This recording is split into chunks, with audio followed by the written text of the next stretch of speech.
Awas, Dewan! Woi! Awas, Dewan! Banjir kembali melanda Desa Motongkat Utara, Kecamatan Motongkat Kabupaten Bolang Mongondo Timur, pada Minggu 3 April 2022, pukul 16 waktu setempat. Informasi yang didapat Tribun Manado, hujan mengguyur wilayah Kecamatan Motongkat sejak pukul 13. Sehingga debit air yang ada di Sungai Lonsio, mulai naik dan meluap dengan ketinggian sekitar 1,5 sampai 2 meter.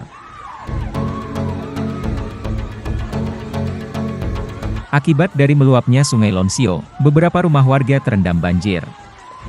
Sebagian warga mencari tempat yang lebih tinggi, juga mengamankan barang yang bisa diamankan. Tidak ada korban jiwa dalam musibah banjir ini. Yang ada kerugian harta benda, berupa 18 unit rumah warga terendam banjir, termasuk 1 unit rumah warga yang hanyut, milik keluarga Edi Mamonto.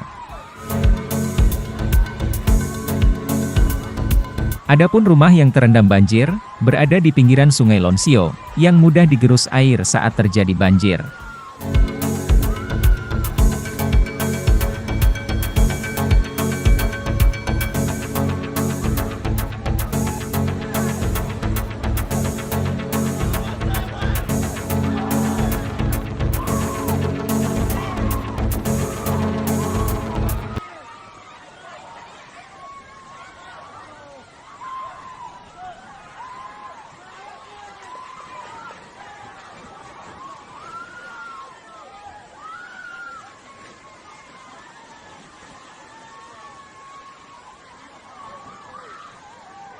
Terima kasih sudah nonton, jangan lupa like, subscribe, dan share ya!